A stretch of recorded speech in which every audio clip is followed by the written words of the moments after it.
This will be the best event USA Hockey has ever run. The preliminary names are in, and it will be an experienced group of teenagers who will defend the gold medal at this year's World Junior Championships. The red, white, and blue have 8 returning players and 9 NHL first-round draft picks. Their squad will be anchored by the Maple Leafs' Jerry D'Amigo, who was the 4th leading scorer in last year's tournament.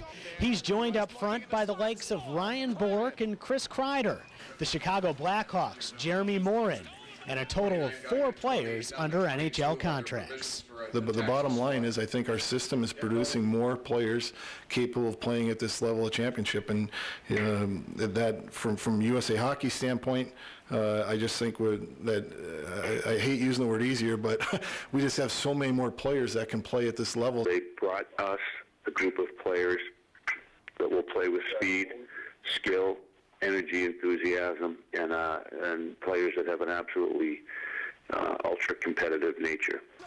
Goaltender Jack Campbell is back from the 2009 gold medalists, and he'll have a brand new blue line in front of him, which includes Wheatfield native Adam Clendenning, a freshman at Boston University. Clendenning will be representing his country for the 3rd time and his first in the World Juniors. It's a thrilling experience. Not many players get to do it, so when you get the opportunity, you try to make the best of it. Team USA plans to announce their final roster the morning of December 22nd. They'll have a meet and greet that evening at the Jamestown Savings Bank Arena, and for the first time will be seen as a completed team.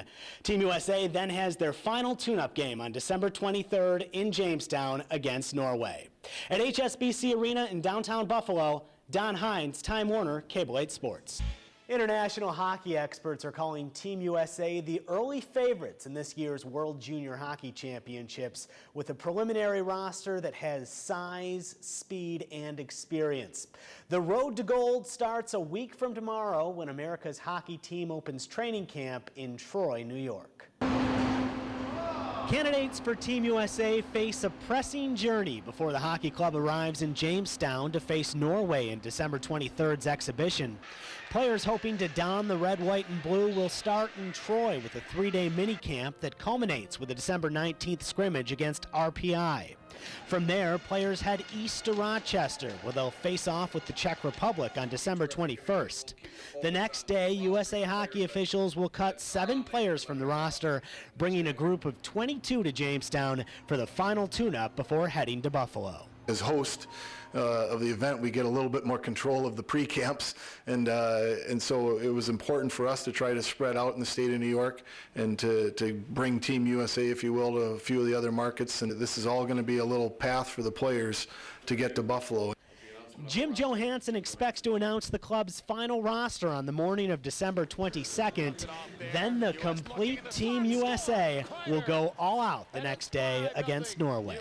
That would lead us into that game on the 23rd of a true preparation game for the players, the staff, and everyone involved in getting ready to get tuned up for the game on December 26th.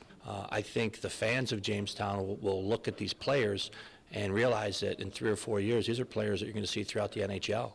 They're excellent players. They're the best players that the United States has to offer, and I think it's a great opportunity for people to come out and see that team in the Jamestown area.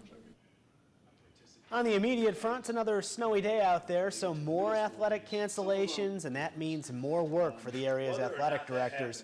Folks like Ben Drake spent much of the day finding out what's been canceled and what needs to be canceled.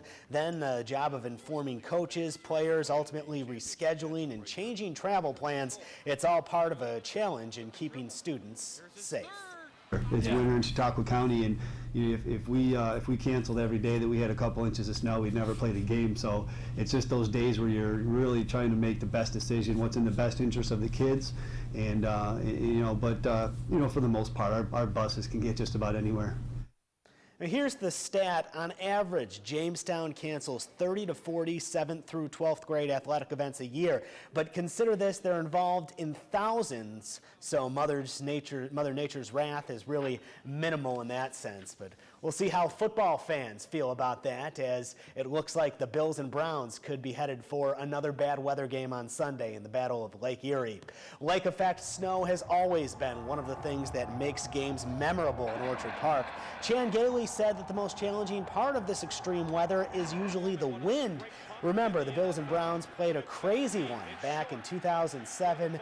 Players know all about it, and they're ready to do it again if they have to.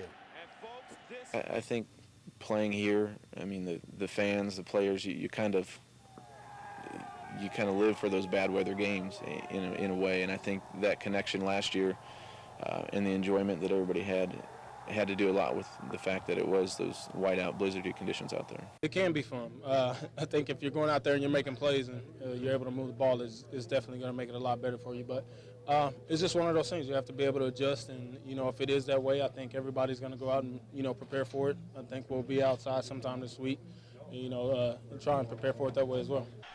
The Bills are negotiating a contract extension with safety Dante Whitner. Whitner's in the final year of his 5-year rookie contract. The Ohio State product has started for the Bills since 2006. And Florida coach Urban Meyer has called it quits after 6 years in the swamp.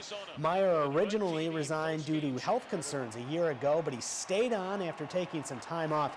The result was a 7-5 season. The 46-year-old ends his Gators career with a 64-15 record with 2 national titles, but gets to retire at 46. Not bad. Not bad.